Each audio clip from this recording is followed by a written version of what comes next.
And as I start on this part 2, by the way, welcome very much. As I start on this part 2, let me emphasize the fact that I'm not saying that it's only the government, it's only the president who is involved in this misinformation, okay? Even the opposition, okay? You know, normally bad habits tend to spread very fast and wide, yeah? So this is a Kenyan problem, okay, of misrepresenting, misreporting, emphasizing on the wrong things, exaggerations, etc., etc., yeah? And which many Kenyans, because we trust our media, we swallow hook, line, and sinker, okay? Now, recently, there was the G7 conference in Sicily, Italy, okay? And our president was one of the few African heads of state, or rather one of the few African governments invited to that particular meeting. The G7 is a group of 7, the most powerful, rich countries in the world, who meet to discuss and, focus on various problems they face in common, and, try and get some unity on the way forward, okay? We all know what the G7 is, right? Now, what did the local media tell us? I've deliberately chosen a very recent event so that we can all remember, so that nobody turns up in the comments area and says, oh, Kumekucha, you're lying, there's nothing like this, blah, blah, blah, yeah? Although I've got a thick skin for that and I'm used to it now, yeah? But we all remember. The media initially told us, in fact, one of the mainstream media houses initially told us that Kenya was the only African country invited to this particular G7 summit. Not true. But it was corrected later on, but the damage had already been done, because we have a lot of very popular websites that copy everything from the mainstream media, copy-paste really, yeah? So, and I think the people who did this particular thing knew exactly what was going to happen, yeah? The people who released the initial press release. So the websites picked it up. I think now on the screen you can see how one website put it, yeah? The only African country, yeah? Shining example, technology ahead, blah, blah, blah, blah, blah, blah.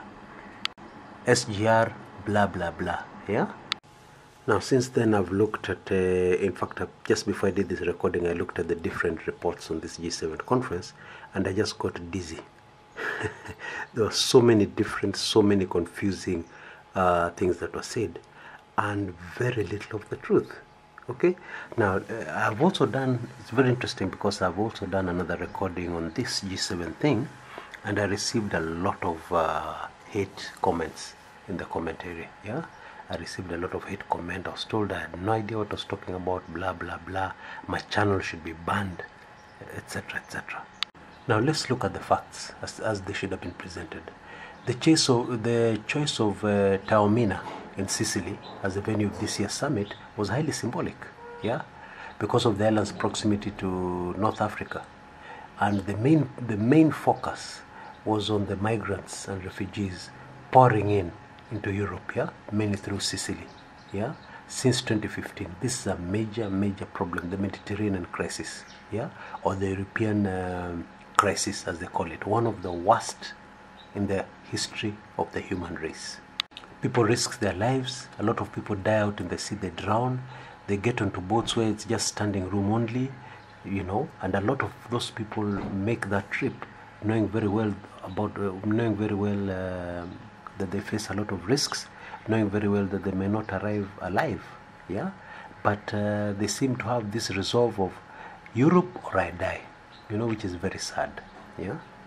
So the whole initial idea with the organizers is that they're going to place a lot of emphasis of how these G7 countries can offer more assistance to African countries, how they can commit themselves to eradicating poverty in Africa, so that there's less incentive for these people to want to so desperately get out of the country, get into Europe and migrate into those other countries, yeah? Because they do that because of lack of opportunities here in Africa.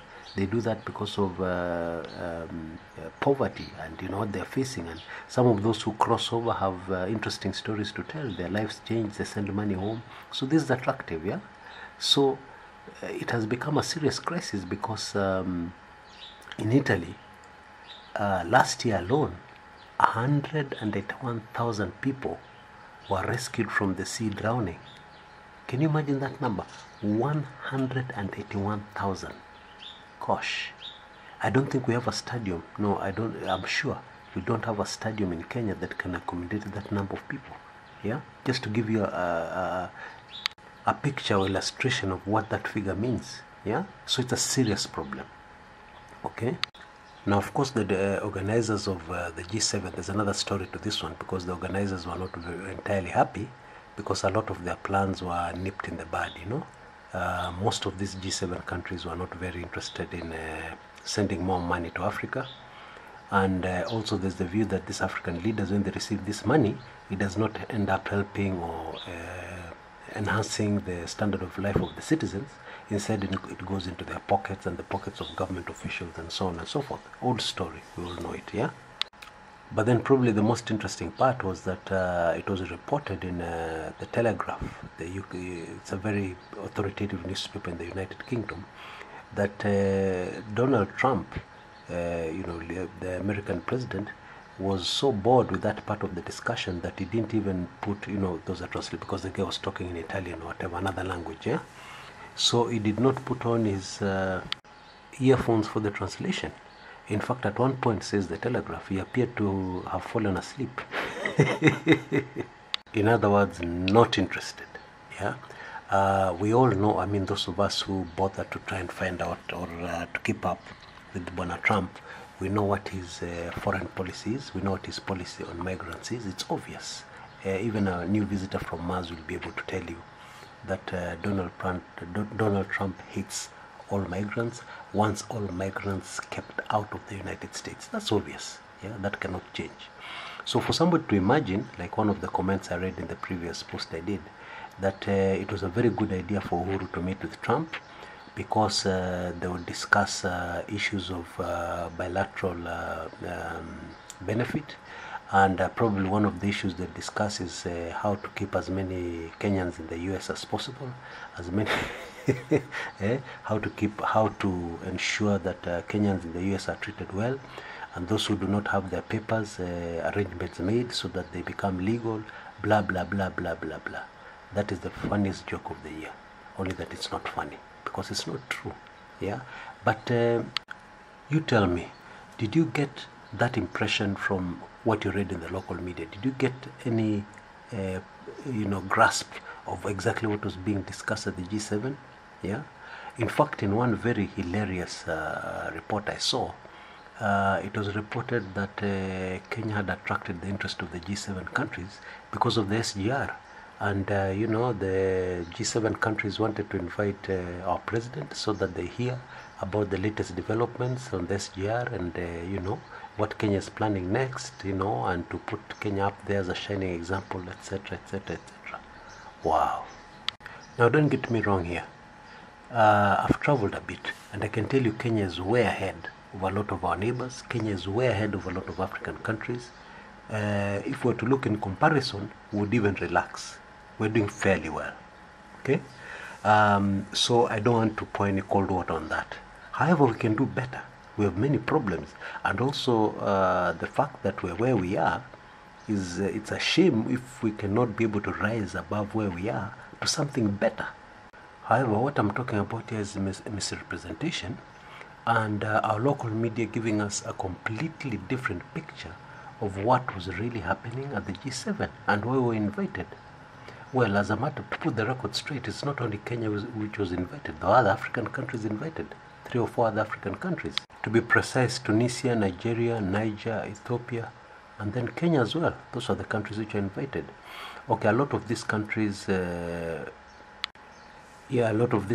invited because it was seen by the G7 that these countries would take a lead into developing Africa so that Africa is more attractive to Africans so that they don't have to migrate. That is true, yeah. But the issue was that crisis, and that is the truth. Naturally, a lot of this information that was printed in these newspapers and broadcast over the media came from press releases, from public relations departments that are paid to paint the organizations they represent in good light. yeah, and to be able to give them a good image in the eyes of the public. So naturally, they're not going to talk about anything that's negative.